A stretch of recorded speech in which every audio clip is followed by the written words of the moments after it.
what got you into hybrid training, your background, and would also love to hear what you're currently training for. Yeah, for sure.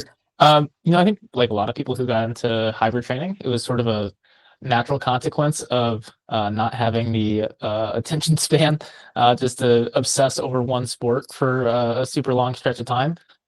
In school, I'd do like track and field in the spring, I'd do cross country in the fall.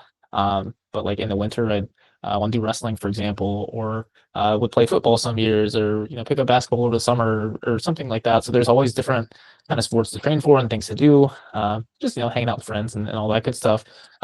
Really got into the weight room as part of like high school football, for example. But then was running cross country, the following fall, and just wanted to keep doing everything. And at the time, I didn't know enough about fitness to know that you weren't supposed to do that. I hadn't heard of the interference effect.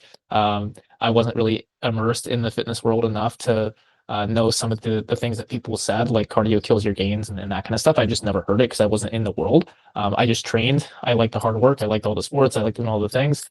It wasn't until, I was a few years in and getting, fairly good at a couple things that I started to hear some of the things that people would say about that training style. And at the time, I just kind of didn't mind so much. I wasn't trying to be a professional at running or lifting or any of those things. I just kind of liked doing all the sports, so it didn't bother me too much. I wasn't trying to be hybrid, right? I was just trying to be as good as I could at cross country while still having fun with my friends in the weight room, and whatever would happen with that would happen. And then one year, I discovered something called Spartan race, an obstacle course race. Signed up with little expectations, and just blew it out of the water. I did extremely well. I made the podium at my first obstacle course race and had the time of my life. I thought it was incredibly fun. And I think that was just sort of a natural consequence of having, tried to run as well as I could in school while playing a bunch of other sports and lifting and just kind of doing all the things and becoming hybrid accidentally. Ended up working out. It worked out really well for me in the context of obstacle course racing. And I had such a good time at that first event. I was like, I got to do more of these. It was the most fun thing I've ever done. So I started getting really, really into Spartan race. Started traveling around to do more of them. Started kind of adjusting my training to be a little bit more specific to obstacle course racing, which at the time it was a fairly new sport. People didn't really know how to train for obstacle course racing. It was sort of just this thing we were all figuring out together as the sport was new.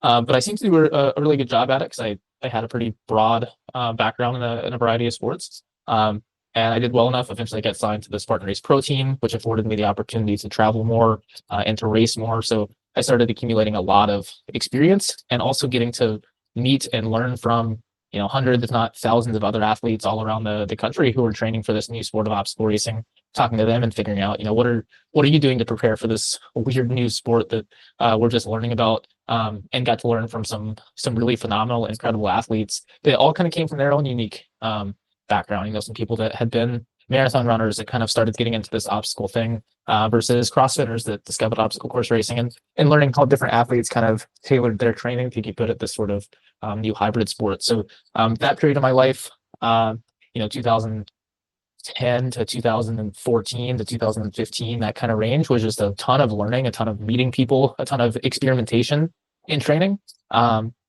And I learned enough along the way and performed well enough along the way that people started coming to me for help with obstacle course racing and saying, hey, I want to do this OCR. Can you help me? And I'm like, well, I'm kind of just figuring this stuff out for myself, but I'll do what I can. So I started, coaching some people through it, just because as a little bit of a side business. And that went well. So, I'd done pretty well racing myself, started helping other people and did fairly well with that, and started attracting some more attention. And sooner or later, I had this whole coaching business going for this new sport. And it just kind of exploded from there. From there, people started realizing that I could coach this sort of obstacle course racing thing, which then attracted similar athletes. And I started getting a lot of military personnel who needed to be able to run or ruck and still perform some of these strength events. So obstacle course racing was really my first introduction to hybrid training. It was my first introduction to coaching. And it just exploded from there as I saw success. So that's how I got started. And now I've been in the coaching business for 10, maybe 11 years, doing the hybrid thing, a similar length of time, if not longer, depending on what you count. But yeah, that's kind of that's the origin story. Yeah, awesome. Love that. What do you think is the biggest misconception surrounding hybrid training in a nutshell? Ooh. You know, I don't know if I'd phrase it as a misconception, but I guess biggest mistake I would say that I see people making is they look at people who train like me or other people that have been doing this a long time, and they think that they can do that right away, and Mhm. they lack patience. Because one of the key hybrid training principles, I would say, having worked with a lot of these athletes now, is kind of a principle of minimalism and finding what's the least you need to do in each category to see results. Because it's very difficult, very overwhelming just to kind of brute force it and throw all the training at someone. I think if you have a young athlete, and especially nowadays, maybe a young enhanced athlete, you can just throw a ton of training volume at them, give them a full lifting program, a full running program, whatever, and they'll adapt to a degree. But it's not sustainable long term, and I don't think most people can handle that sort of approach. I think it needs to be more targeted, more specific, more individualized. What are your weak points, and what's the least we can do and still see some progress. Uh, but I think when people look at an advanced athlete, someone who's accumulated this incredible work capacity over time, they see a seasoned kind of veteran hybrid athlete who seems to be managing effectively just a full marathon training program and a full bodybuilding program, just all this volume. But it's not something that most people can just jump into or they're going to get wrecked. So number one misconception or number one piece of advice would be don't look at the program of an advanced hybrid athlete and think that's how you start training as a hybrid athlete. You have to start with a very minimalistic kind of minimum effective dose approach, and then you can start ramping up over time, and you might be surprised at what sort of program and what sort of volume you can handle in the long run. It just takes a long time to get there. Awesome. Yeah, I think consistency, like you hear about it so often, but consistency is the key, and like making it sustainable and fun in the mid to long term. It's so easy to just get burnt out in the beginning and go balls to the wall. And it's just like, it's happened to me so many times, and I see it happen to so many other people. Yeah. But it's Well, also a worthwhile lesson, I think. on the note of consistency and like making it fun and sustainable, I think that's a important consideration or thing to learn for any athlete. But I'd say it's especially important for the hybrid athlete because when you are balancing a lifting program and an endurance program, whether it's running or cycling or triathlon or whatever, you are going to progress more slowly than a specialist. Like you're not going to be advancing and getting quite as good as a single sport specialist. And so I think it can be discouraging, when you see that sort of slow progress. I guess another misconception or piece of advice is just don't think you're going to become a professional overnight. Like it takes patience, it takes consistency. Your progress is going to be very, very slow, and that's fine. That's just kind of part of the deal. But you absolutely have to have something to keep you going. You have to enjoy it. You have to have a sustainable process in place, whether that's a little bit of seasonality to it. Like push this more in one season and push this more in another season, or just something to kind of keep things a little bit varied, keep things a little bit fun. Because it's really a long-term pursuit. You're not going to be a great hybrid athlete in 2 or 3 years. Give it 10. I still think I'm making good progress across the board, and I'm 10, 12 years in at this point, and I see myself continuing to improve. But I wouldn't be at the point where I am now if I hadn't made it fun for myself along the way. Mm-hmm. It's a great reminder. I wanted to talk a little bit about ultra marathons. I know your expertise was in Spartan stuff, and you're also the world record holder of the Murph, which is pretty crazy and painful to think about. Yeah, could you tell me a little bit about your background with ultras and also kind of how you would coach someone to work towards an ultra marathon? Yeah, for sure. So, like you said, I guess my most well-known area of expertise comes from my history in obstacle racing, but I've done a number of ultras as well. I think if you count anything marathon and longer, I think I'm at like 50 events or so, a couple dozen 50K, 50-mile, 100K events under my belt. I did my first one when I was 17, so I started ultra running quite young, which Similar to me, actually. I started when I was 18. Yeah. Yeah. Not a lot of young guys out there, so it was kind of cool to be out there learning from some older, more experienced athletes. But I think just like a broader point, because I think a misconception with ultra running is that you're running just this crazy training volume, and that like longer races always mean bigger training volumes. And I don't think that's really the case entirely. I would encourage people to look at like the training programs and training practices of elite milers, for example. Look at the training program of an elite 5K athlete, 10K athlete, marathon athlete. And while you do see slightly longer training distances or higher training volumes in like the marathon compared to the mile, the reality is that even the elite milers are training way more than like your recreational marathoner or recreational ultra runner. We'll see, 1 mile athletes running 100 miles a week, whereas you might see a recreational ultra runner running 40, 50 miles a week sometimes. So there's not always this, perfect relationship between goal race or goal distance and training volume. Training volume is more about what is the volume that you need to improve. And so if you're a beginner athlete, you just don't need as much training volume to improve, even if you are training for an ultra distance. And I think that a lot of beginner ultra runners, people that are looking to run their first ultra, they're so obsessed with volume. They're like, I'm training for a 50-mile race. I need to run as much as humanly possible. And so they set these kind of arbitrary targets in their head of they want to run a 100-mile week, or they want to hit a 30-mile long run, or whatever thing they have made up or deemed important. And I would say that's not the case. I ran some really successful ultras early on when my weekly mileage was like, 30 miles a week, 40 miles a week, plus lifting and cross training. And my volume was what it was because I was pretty young. I was pretty new. I hadn't been accumulating mileage for a decade, and that's fine. And I was still able to run, some pretty solid ultras. Ran a sub 8-hour 50 miler when I was 18, with no injuries or anything like that, which is not earth shattering, but it's pretty solid. So that would be my biggest piece of advice for someone looking to get into ultra running is don't choose your training volume based on the event that you're training for. Choose your training volume based on the athlete that you are today. And you're going to want to ramp that volume up over time, of course, to continue to get better at these long distance aerobic events, but it might not be nearly as much volume as you think you need.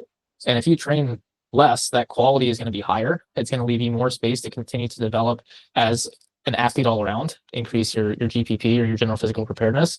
I'd rather see a new ultra runner still get in some lifting, still get in some sprint work, get in some time on like a bike or Stairmaster for some, cross training, and then give me, 30, 40 really quality miles per week. Maybe that turns into 50, that turns into 60, etc. But I hate seeing these like new ultra runners trying to cram 100-mile weeks, and it ends up just being like a bunch of super slow shuffling. And then they wonder why they run so much and they're still so slow. So injured. Yeah. Yeah, exactly. Yeah, I think volume. I'm a big proponent of this as well. I think volume has been put on a pedestal. That's just absolute bullshit when it comes to ultra marathons. I've learned it the hard way. Like I stuck to that. Like Arthur Lydiard coined it. I think it was in the 70s. The Kiwi guy. And it was all about volume, volume, volume. He was obviously working with like professional endurance runners doing like 20 plus hours a week. And that somehow like sprinkled down to the masses where everyone, thinks, oh, I need to get my 100Ks in if I want to do 100K in one pop. In 7 days, that is. And it's just not, it's not true. Like it definitely works, but I think there are alternative approaches that are much more bang for your buck. Like you're better off spending quite a bit of time in the gym, working on your strength, power, mobility even. Because the importance of having like a strong, resilient body when it comes to ultras, I think has been undervalued, while volume has been, overvalued potentially. That's my take on it. Yeah, absolutely. I think oftentimes when people look at training practices of elite athletes, they're always just kind of looking at the tip of the iceberg too. And they're not accounting for the fact that, for example, this athlete that trains a certain way, and that's what you see, there's a history of training behind that, that maybe you don't have. There's a base of general physical preparedness and strength and athleticism that maybe you don't have as someone getting into running in your 30s, right? You're not an athlete that's been running since they were 12 years old, or been an athlete since you're 12 years old. If you're someone who's just becoming an athlete, maybe you lost 20, 30 pounds, you're picking up sport, you just started in the gym a couple of years ago, you're in a totally different position in terms of general athletic development compared to this like professional athlete at this goal that you have who's been training for 20 years. I think for most people who are not lifelong athletes and kind of single sport specialists, you have a much bigger need for that kind of TPP side of things of, train for the goal, train for the marathon or whatever it is that you're training for, but become just a better athlete too. Don't neglect the general side of things. Yeah, I also think there's some correlation to the 80-20 principle that's also been put on a pedestal. Like that 80% low intensity, 20% high intensity. I think it's kind of slightly twisted, and like all these gurus are coming out, like Peter Attia and such, are talking about it and thinking that it's also something for the masses. And I think a lot of it is a waste of time. Like if you're only doing 3 to 6 hours of training per week, which is honestly what most, amateur endurance athletes are doing, or beginners at least, like you're not going to get overtrained. You're not going to be not recovering properly if you're doing that amount of volume. So there's no point in doing 80% of low intensity. Like it's just, Oh yeah, it makes zero sense. So yeah, we'd love to hear your thoughts on 80-20, the 80-20 rule as well. I think that it's a good example. Well, and honestly, a lot of things that these like wellness podcasters like Atia say, I think there's a lot of examples of Goodhart's law, which is basically this idea that a measure becomes less effective when it becomes the goal. So for example, I think we've looked at kind of observationally seen, okay, yeah, 80-20 seems to be pretty normal in these elite training programs. That doesn't mean that 80-20 is the goal. It just kind of happens to be what happens when you have a good training program in place with someone that's training this certain volume. Like it's kind of an artifact of their training volume. It's not the goal itself that you want to strive for. So if you kind of make that the target and you're like, I'm going to try to train 80-20, you're just focusing on the wrong things, not realizing it's sort of just an artifact of all their other training variables. You see a similar thing with like grip strength, for example. I heard a thing of Peter Attia where he was talking about strength standards for a farmer's carry and telling people you should shoot for X percentage of your body weight for X amount of time. And it's like, yeah, we've measured grip strength as it relates to, you know, mortality and that kind of thing, but it's just a byproduct of being physically active and generally strong. When you make it a target to shoot for and you're like, okay, I'm going to try to train my grip strength to live longer, it doesn't really work that way. And so that's exactly what we see with this 80-20. You don't just put together these percentages and then it works. The percentages are just there as an artifact of all of the other things you need to be doing. When you do a lot of training volume and then you have effective high intensity workouts, yeah, it's probably going to end up somewhere in that 80-20 ballpark if you're a professional who's training 10 plus hours a week. But if you're not, if you're a recreational athlete who's maybe doing, you know, 5 to 8 hours of weekly conditioning, you're probably not going to be at that same ratio as the elite. And I think it's caused people to, as important as it is, it's caused people to over-index zone 2 work and over-index low intensity work in general. Yeah. And again, I want to be clear with how I say it because it is very important. I want people to do their low intensity work and I want people to think about volume. But if you shoot for 80-20 across all training volumes, you're going to understimulate the top end of your aerobic system and your high intensity work at lower training volumes. If you're only training a couple times a week and you try to implement 80-20, you are not getting as much out of your training as you can. You're underdosing your high intensity work. So rather than think 80-20, I think fill up your high intensity bucket first. That's your highest ROI. You can get the most bang for your buck in terms of fitness per minute invested. There's only so much that you can do though. So fill up your high intensity bucket first, and then gradually work on increasing your volume over time. Fill up the rest of your time and energy with that low intensity work. But if you're only training, you know, a couple hours a week, you might fill up a couple hours of overall like high and moderate intensity work and only have, you know, 1 or 2 hours left over for true zone 2. And that's fine. If you can only train 3 hours a week, I think most of it should be pretty hard. It shouldn't be 80-20 or you're leaving a lot on the table. The more you train, the more you're going to transition, or the more your training is going to look like 80-20 or 90-10 or whatever. But again, if you're like a recreational person, you know, the average person who listens to health and wellness podcasts and you implement some of these trendy things like 80-20, I think you're going to end up not getting as much out of your training as you could. And enjoying it less, arguably, because who wants to go out and spend the majority of the training easy zone 2 crap? Let's be honest. Exactly. Cool. Would love to hear your thoughts on training. I haven't heard you speak about this before, and I've listened to quite a bit of your work. How you train your mind for hard physical challenges. Obviously, appreciating you've been in the game for a while, like you've got a lot of experience, and also how you'd coach for that. Yeah. Oh, that's a good one and a tough question because I think there's so much variation in like athlete psychology and like people's motivation for doing things and whatnot. I think the most obvious one, but potentially underappreciated, is you have to have some experience digging deep and kind of seeing God in your training sometimes. You don't want to do it too often. But I think especially with like longer distances, you know, you see people training for a marathon, for example, doing their long, slow distance runs at like 1 to 2 minutes per mile slower than race pace. And that's the only long runs they ever do. Like maybe they're targeting a 7-minute mile for a marathon and all their long runs are 8 to 9 minute mile. If you go out and you try to run 7-minute miles for 26 miles and all you've done is 8 to 9 minute mile long runs, it's going to be terrible. It's going to hurt really bad. You're not going to have the physical capacity or mental capacity to sustain that. And so I think specificity as it relates to some of these longer efforts is really important. Not that the point of training is to just suffer. You know, effective training isn't just about being in pain. you want to target like actual, physiological metrics. And I think holding back to be able to accumulate more volume is often good, but I think at least a small portion of your training does need to prepare you for those 10 out of 10 efforts. Again, it doesn't have to be super often, but I think you need some exposure to it, because otherwise those races are going to just hit you like a ton of bricks. So get exposure to it in training, see what your areas of opportunity are. I think everything else, to be honest, there's a place for it. But when we think about things like, positive self-talk, mindset, that kind of stuff, we put some of that stuff up on a pedestal as if it's going to make or break you. But there's professional athletes who set records, who maybe don't have the best mindset, or on paper, if they take a psychological evaluation, aren't the grittiest in the world. They might have negative self-talk or doubt, or some of these things pop up.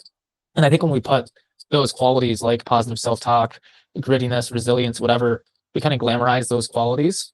And it's not always realistic, because like we're all human, we're not perfect, we're all going to have doubt, we're all going to kind of beat ourselves up sometime. And while yeah, it's great if we can work on those things and improve those qualities, I don't think anyone's perfect, and some people are going to continue to do those things no matter what. And it doesn't mean you can't still go 10 out of 10 and have a absolutely phenomenal training. I think the number one most important thing by far, like 90% of it, is, are you actually prepared for the thing? If you're prepared, if you've experienced 10 out of 10 effort in training, if you've gone through the motions enough times to have the confidence that, yeah, I can do this because I have done this, everything else is secondary.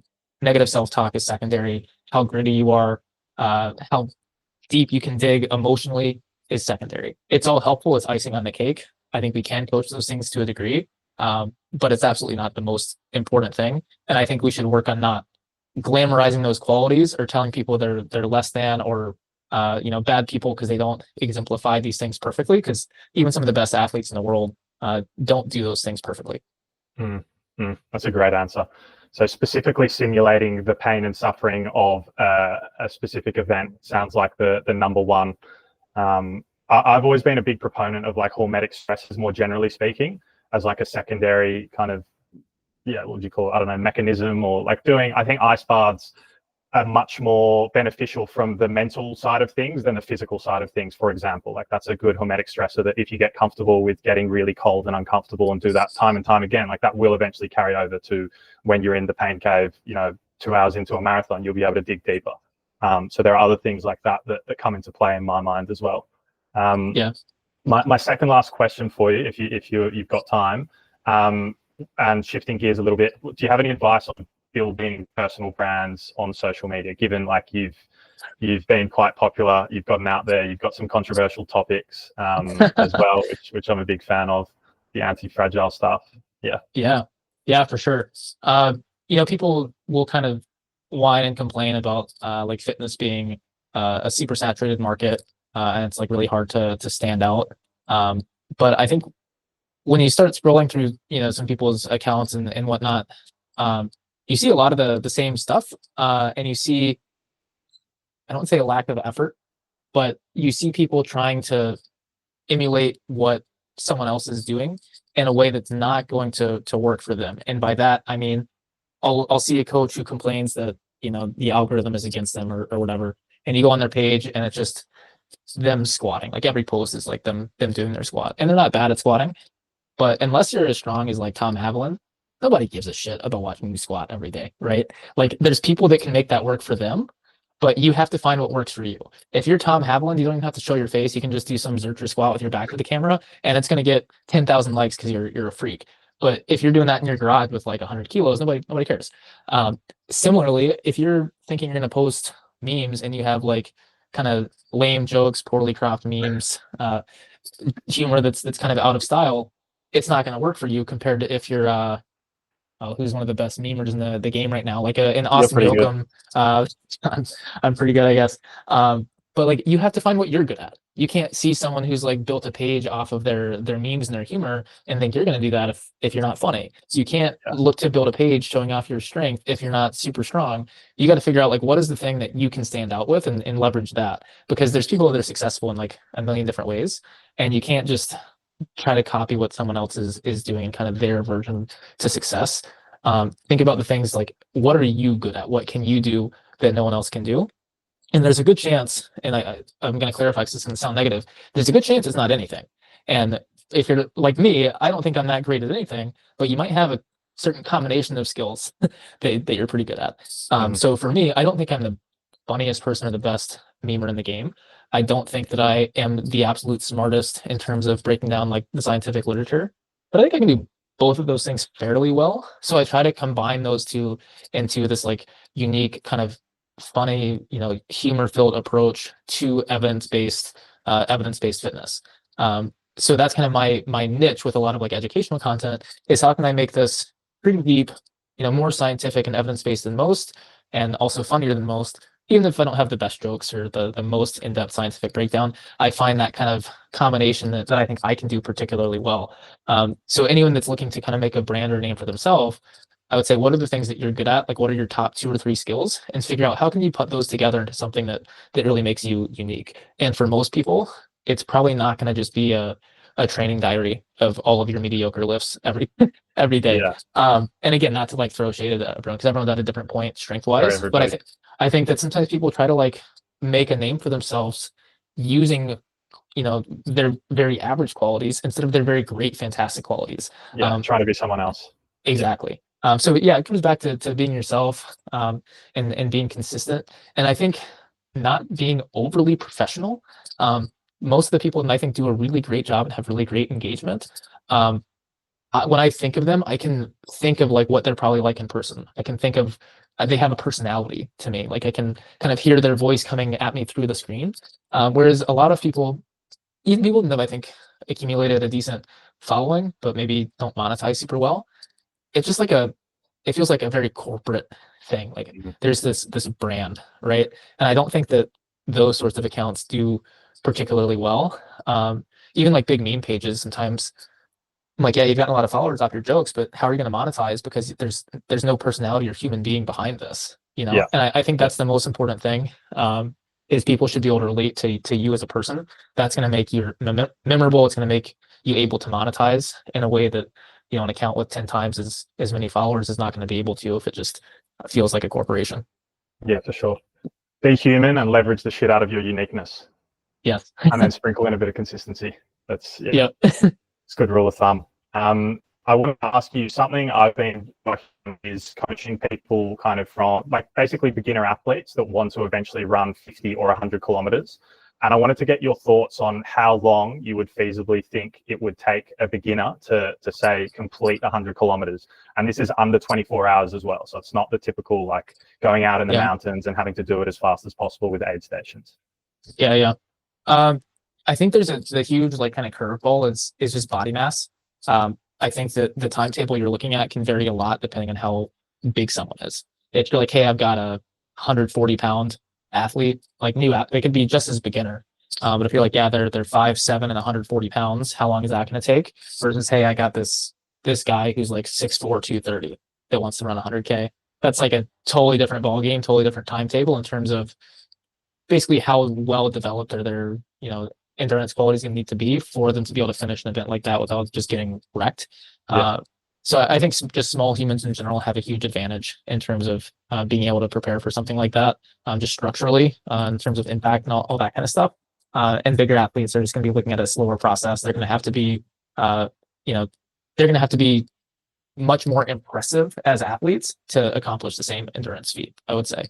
Because I've seen smaller humans train for an ultra within a year and finish and do fine, whereas I've seen bigger athletes, it's a years long process to develop that structural endurance to be able to get through 100K of running, for example. So I would say dependent on body mass, anywhere from 1 year to 4 to 5 years to be able to run a solid 100K with in a respectable time with no injuries.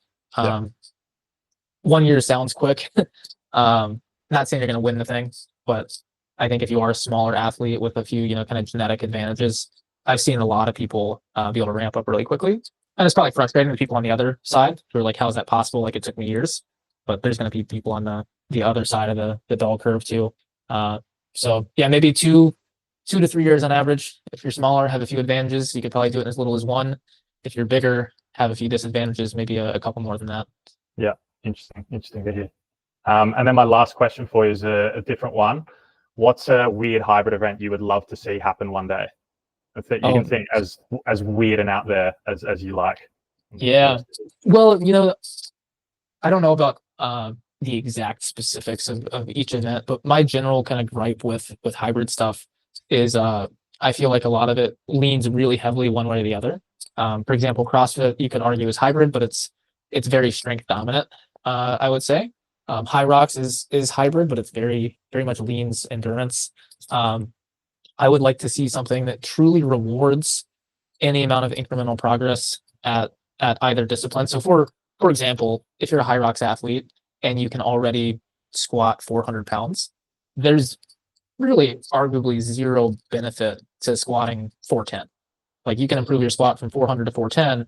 If you're a High Rocks athlete, that's doesn't actually do anything for you.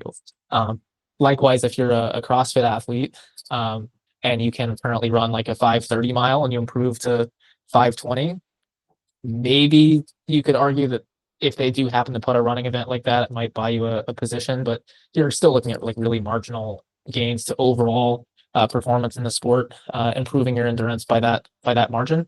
I would love to see an event where no matter what we're talking about, you get rewarded somehow for any incremental progress. So you improved your squat from 400 to 410, you got a point there. You improved your mile from 5:30 to 5:20, you got a point there. And it's just about truly being as good as you possibly can at everything.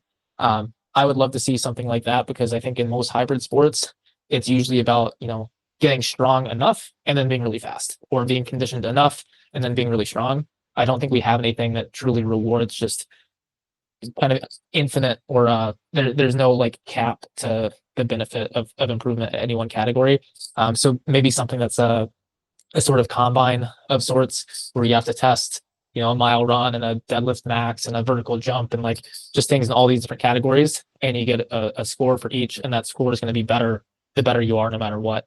I'd like to see something like that so that there's never an excuse, never a reason to say I'm good enough at this, but you're always trying to be better at everything. Very cool. So it's like a pentathlon, but hybridy, high roxy version. That's what I'm hearing. Yeah, that's cool. That's cool. I had a whack one a couple of years ago that I was close to doing, which was 100K around a 400-meter track. But every kilometer, you need to do a bunch of ring muscle ups. So it would end up being like 100 sets of ring muscle ups, maybe one or two. But because I think that used to be one of my favorite calisthenics moves that like I focused on for ages, and it gave me a bunch of elbow issues back in the day as well, unfortunately. But so mixing those two was something that I had my eye on. Would be cool to do one day later down the line. I saw Angus Bradley just started this idea of like a hybrid. I think he called it the combine of sorts. I think he's on the right track. I think he's got some good ideas. I think he's testing I think did he have a 5K? He had like a 10-meter fly, a vertical jump. He had some max. I think he had a clean and jerk. Maybe he had some lifts in there. But he's putting something together like that. I thought it was pretty cool. But yeah, I think something like that's along the right track. But there's no wrong way to hybrid. All the events are cool. But yeah, I think that kind of like tests the full spectrum. I think that's something we're lacking right now. I'd love to see it. Yeah. I reckon you should organize one someday. I'll sign up. I'll be your first participant for sure. Awesome. Yeah, like I've run close to 30 ultra marathons. Did my first when I was 18. Kind of organically got into hybrid training, just because, like you, I enjoyed a bunch of different modalities and didn't want to, explicitly be married to one of them.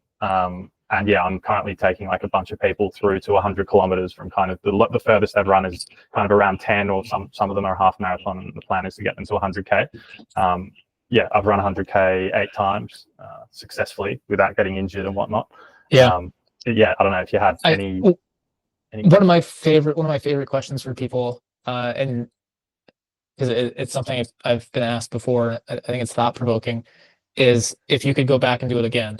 So knowing what you know now, with all the experience that you have now, if you could go back to the beginning of your athletic career, what are like 2 or 3 things that you would do differently, that you look back and you're like, oh, I wish I had done this in my training, or mistakes that you had made? Basically, if you had an opportunity to basically start your training life over, what are some things you would do differently the second time around?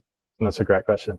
I think first and foremost, I would invest quite a bit of time and money in courses, like Ido Portal stuff, running workshops, like all different funky, weird, like the wackier and weirder, the better in my eyes.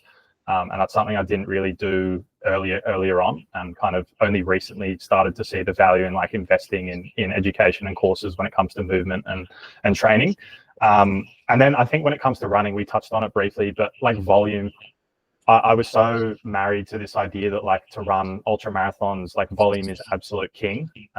And I just got burnt out and like really injured, frankly, for many years. I just like, I would run an ultra, get injured, rehab and repeat, rinse and repeat. And I did that so many times to the point where I was like, I had to look at myself in the mirror and be like, what the fuck's going on here? What can I do to change this? And I found alternative approaches, started working on, you know, my strength, power, mobility, speed, also running technique. And once I had like a base in those areas, I didn't need to prioritize volume as much. And my running, my body composition, my strength all went, exponentially increased. And I think just volume has, I'm actually at war with this stuff, and I want to kind of, in my philosophy, my coaching stuff, and also my social media content, I talk about it a lot. And I want it kind of to be debunked, this thing that like you have to run long distance weeks to be able to run one long distance in one pop. So those are probably the two things that come to mind that I would change, I think. Yeah. Also coaching, I would have invested in coaches a lot younger. It was only recently, the past 2 years, that I started working with coaches and really learning from people like you. I used to think like, oh, it's a waste of money. Like, what am I going to get out of that? It's the opposite. Like you find a good coach and it changes the game for you. Yeah, for sure. And it was a different when I started. This wasn't even too long ago, so I can't imagine for people that are older than me and were training on their own like 20, 30 plus years ago. But when I started, social media wasn't really a thing. So that it's not like I was following fitness accounts or anything like that. At the time, for me, it was like T Nation articles were big, that kind of stuff. I know before that it was like Muscle Magazine and stuff. But I would echo that sentiment. When I started, I was kind of entirely self-taught, just kind of reading stuff on the internet and figuring it out. And I think a coach or coaches or having some actual mentors, in a more formal capacity could have been really helpful, because I made a lot of mistakes with my training that, in hindsight, it worked. I think you can do a lot of things wrong as long as the effort is there. You're still going to, make some progress. But especially like with my strength training, I'd say my first few years of strength training, I did everything wrong. I got stronger. Like it worked because I was trying. But just like I really didn't have any idea what I was doing with the strength training starting out. I was just kind of throwing stuff together from some articles I had read, and in hindsight, I was like, it's pretty stupid. So I think I could have made a lot more progress faster if I had known what I was doing there, and a coach of some kind could have really expedited that. It's funny you mentioned volume and having not been obsessed so much with that. I think for me, I was always obsessed with this idea of minimalism. And I think it had a lot to do with someone I would say my training was heavily influenced by an individual named Hobie Call, who was like the best in the sport of obstacle course racing at the time when I was doing it. And he took an extremely minimalistic approach to his training, was doing extremely low volume. And I found it really inspiring. And I was like, I want to do this. If he can be this good on, I think at the time, he was just crushing the sport and claimed he was doing less than 20 miles a week of training. I was like, if he can do it, I want to do that. It sounds like really cool. Why run all these miles if you can be that fast on, a training program like this? So I implemented some of his kind of philosophies and approaches to training that allowed a really minimalistic approach to work for him. And in hindsight, I didn't really account for the fact that he had formerly been an Olympic trials marathoner and had decades of 80 plus mile weeks under his belt to be able to make that really minimalistic approach work. So I think like understanding volume versus intensity and all that kind of stuff, there's all this context to it. And while you don't want to make the mistake in the other direction and do too much volume too soon, like it sounds like you did, I think just like find the right amount of volume for you. Don't go too much, don't go too minimalistic. So there's like a sweet spot for everyone. And I think I probably I took like a super minimalistic approach to everything, and I was always looking for ways to make things as efficient as possible. And it definitely worked. And I think I did some pretty cool stuff, with a pretty efficient plan. But sometimes I look back and I'm like, if I just invested, an additional like 1 to 2 hours or some like, 1 to 2 more hours of low intensity aerobic work per week on an ongoing basis, just to make that base a little stronger, I wonder how much more I could have gotten out of that, the high intensity work and stuff that I was doing. So, find the sweet spot for you. Yeah, for sure. Self-experimentation. Yeah. All right. Thanks, man. Yeah, of course. Really appreciate it. Yeah, and sometimes there's things I don't even know. There's so much self experimentation. I wonder how like what worked and what didn't, and what could have gone differently. But one of the things I took from this guy was weight vest running. I had a lot of weight vest running when I was young. Oh, no way. Uh, and so like there's weeks where I might run 20 miles in a week with 40 to 50 pounds. And I'm like, I wonder how much that did for my structural endurance. Like I was able to run some pretty good ultras, and like how much of it was the weight vest running, how much of it was just being young and stupid and enduring. Yeah. Would have But been fun though. yeah, yeah. Oh yeah, it was a great time. And the weight vest running is still something I'm good at. Hence like the Murph record. Yeah. I was actually I was eyeing up a weight vest marathon record that I think I might be able to handle. We'll see. But yeah, What's I the still gonna time you have. need to go for? It's a 456 with 100 pounds. Oh shit. Okay. That's gnarly. Yeah, yeah, it is. Oh, It'd be pretty hard, but that's like it's like an 11 and a half to 12 minute mile with 100 pounds. Um, and I ran a 27-minute 5K with 100 pounds once. Um, when I was a teenager, actually at a lighter body weight than I am now, so I think I could probably do a little better. But the thought of 26 with it is pretty rough. You just like breathing with that much weight on is challenging. yeah. I can Um, imagine. but historically, like structurally, I've always done really well at that. Like I never had any injuries or pains, even with some of the 100 pound events I did. I ran a Wow. 7:44 1 mile and a 27-minute 5K with it, and uh, did okay. So I was like, maybe I should get the 100 pound vest back out someday. Yeah, it'd be a cool point to prove as well in terms of like the knees. You know how everyone's worried, oh, running is bad for your knees. Chuck 100-pound vest on, do a marathon, and then your knees be fine. Would be a cool little experiment and message if your knees are fine after it. Of like, yeah, I'm If sweet. they are fine. Yeah, yeah, it's a Yeah. caveat. Yeah, Yeah. that's Well, awesome. yeah, stay tuned for that. I was kind of thinking about that, but yeah, we'll see what's next. What's next for Yeah. you? I've got New York Marathon. I'm going for. I'll be happy with like a 2:55. That's the goal time, I think. It's my first road mara, and then after that, I'm planning on running 200 kilometers from the east coast to the west coast in Costa Rica, on a Nice. route that's kind of never been done. I don't like saying that, but it's kind of Yeah, true. yeah. 80 kilometers of it is like in a national park that you need like indigenous guides to take you through because they're the only people that know the path. And I've got permission, and one of my mates is one of the guides. So that's going to happen in April next year, Sweet. which is really, really exciting. Yeah.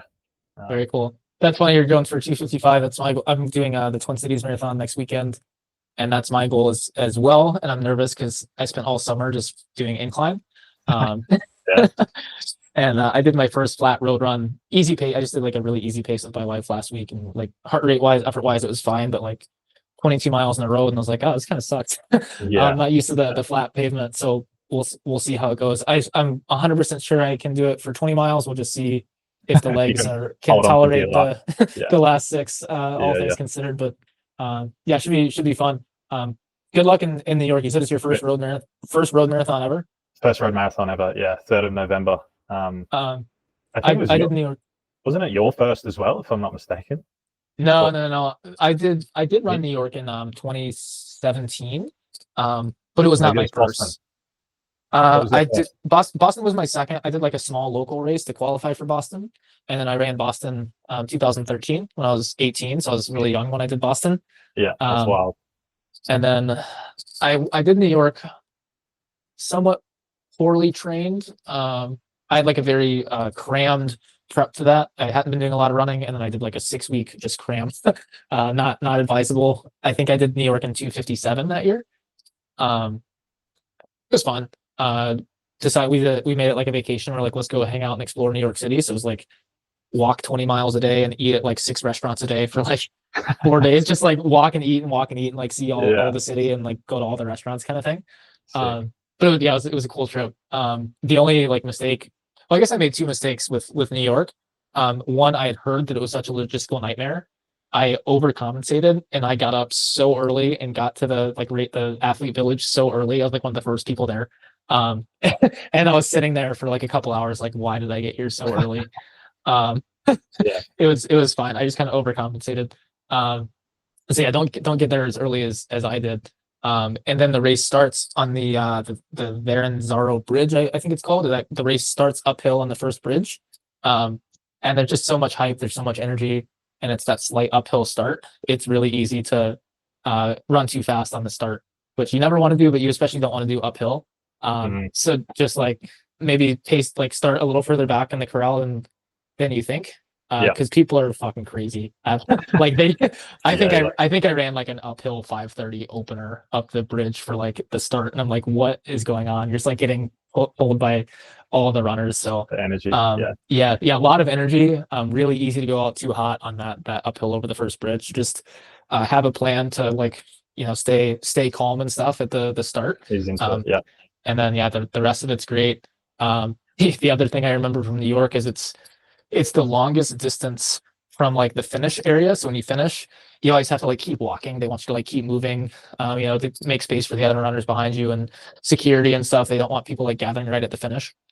I don't know if it's a security thing or what, but they make you walk so far when you finish the race. You like go through the finish line and they just like keep telling you to keep walking. And you're like, dude, I'm so fucking tired. Like I just ran a marathon. And they're like, no, just keep going. Like keep going down that way. It's probably nothing. Like it's probably like a quarter mile or something. But I Yeah. swear to God, it feels like they make you go an extra mile to like get to your family and your like Right. water and metal and stuff. Yeah. Yeah. Um, but I That's was just fun. like, my legs are so dead. But yeah, it's a good time. I'm sure you'll have a lot of fun. Yeah, if you have any questions about it, let me know. Yeah, cool. No, I'm excited for it. I never actually planned to do it. I'm not that keen to do a marathon in general. But I won the ticket and a trip. This is a weird one on Boxing Day, which is the day Nice. after. I don't know if you guys celebrate it. But I'm Boxing familiar with Day it. is Yeah. like, yeah, the day after Christmas where everyone goes out and like spends money on stupid shit they don't Yeah. need. And Gatorade put on this big event where you could pay for things in steps and sweat versus regular money. And the top prize was like a $10,000 trip to New York. It was just the first person to hit 70,000 steps on the Oh day and wow. like rock up and show it on your watch or your phone or whatever. So I got up at 1 a.m. I saw it the day before. I was like, fuck That's it, I'm so going to sick. give That's this a amazing. crack. So I got up at 1 a.m. and just grinded all morning and got there and was the first person. They dumped a bunch of Gatorade over my head. Apparently I was on the news in Australia, which is fucking ridiculous. That's crazy. Are And they got this putting you up in trip. a hotel and stuff? Like, Yeah, they're flying me out and putting me in a hotel and bringing 3 mates over with me. We're spending the geez, week in New York, so it'll be a lot of fun. Yeah, that's crazy. You're gonna have a blast. yeah, so It's worth it. Like have all the fun you can in New York. Like when I was there, we were like up all day, like I said, walking and checking out all the restaurants and stuff. And so I was a little tired from all that. Didn't really do any training. Was just like walking a shit ton the whole time. But just explore, have fun. You'll run what you run. yeah, yeah. Yeah. We'll Well, see what happens. best of luck. I'll be curious to see how you do. Um, Thanks, man. let me know. I'll be looking forward to hearing from you. Yeah, awesome. Thanks, Alec. Appreciate Yeah. the chat. Nice chatting with you. See you later. All right, see you, man.